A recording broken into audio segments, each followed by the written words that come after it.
First off, let me start by saying my sincere apologies to all my friends in Louisiana. This copycat Popeye's red beans and rice, which is in my cookbook, here, y'all hold that for me, y'all so sweet, is not the typical red beans and rice that everyone is used to, but it's Popeye's and I like it and it's fast. So that's what we're going to do. MSG free, gluten free and everything, and full of flavor. What I have done first, you can use a big can of kidney beans if you want to. I like the dried beans, so I just use a cup of dried beans and I put those in my, what's this thing called? My Instapot, duh, and with about 5 or 6 cups of water and a little bit of salt, patted butter, and a little bit of chicken broth powder. And I'll cook these for about 35 minutes and let them naturally release for about 15 or so.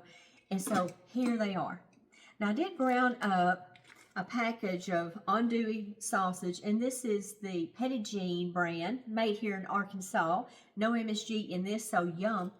And it's Andouille, so it is lots of flavor.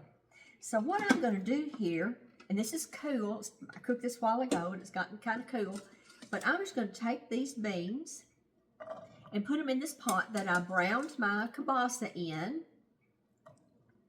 And I'm going to show you what we're going to do to these. I love to have the dried beans on hand all the time because you just got to, if you got dried beans, you got a meal coming at you pretty quick like. Okay, there we go. Now I'm going to add just a little bit of the juice back to it. There we go. We can always add more.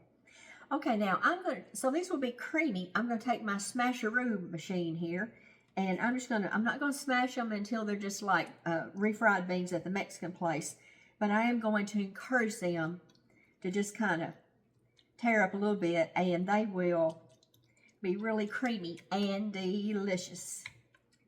So let's just go around a little bit more, and you can use your potato masher if you would like. You can use the back side of a big spoon if that's what you want to do. So let's just get this off of here.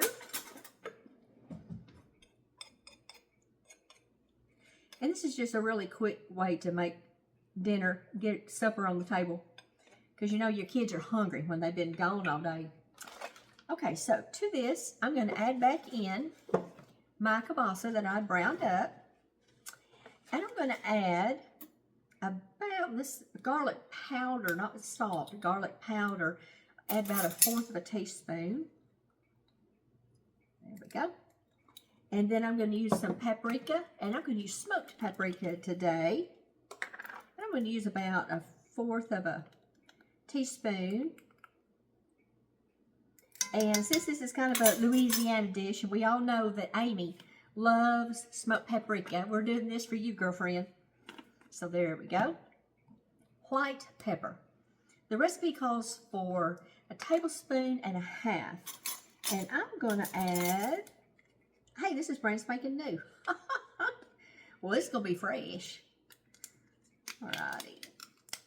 There we go. Okay. And white pepper is just really good. It's more mellow than black pepper, and it just makes me all kinds of happy. So there we go. And woo-wee! I've got 4 tablespoons of butter here. And I'm just going to put this on the stove and let it start doing its thing. And let's see, I think I'm going to add some more of that juice. Now, if you're using the can, you don't have to drain it unless you want to. It's your kitchen, you do you, boo. So let's add some more of this good juice in here. There we go. That looks about like enough. I'm going to put this on the stove, and I'm going to let it heat slowly and let it do its thing, and then we'll get back together and we will get us a sample of it. And I'm cooking my favorite rice. I've got some Cash River brown basmati rice. I love the brown to have when I'm doing something really savory, and this is going to be perfect. Put that on, and we'll let it cook on the stove too. And I will see you back when I am ready to get a big old bowl of this. So see you back in a little bit. Alrighty, everything is done, and we are ready to eat them up. Yum yum. So our red beans and rice, and I may have misspoke a while ago. On the white pepper is 1.5 teaspoons. So if you've hung on to the end, you've got the correct measurements on that. I never know what's coming out of my mouth, y'all, until a lot of times, so I go back and I'm doing my editing and I think, oh my gosh, what in the world was I thinking? So anyway, there we go. Let's get us some of this delicious basmati rice and just put right there on top. Yum, yum. Doesn't that look delicious? If you was here, I'd fix you a bowl. It's so cold outside. And this is going to hit the target. Get a little bit of that, get a little bit of kielbasa. And I'll put a link on how to order this rice from our friends here in Arkansas that grow it and package it, and how to get the cookbook too, so you can have some yummy dishes. You can use a can of red beans and then kielbasa, and you've got a quick supper on the table. Or you could start from really scratch like I did and use dried beans. Let's see if I've killed enough time, won't it? See if this is not so hot now. All right, we're going for it.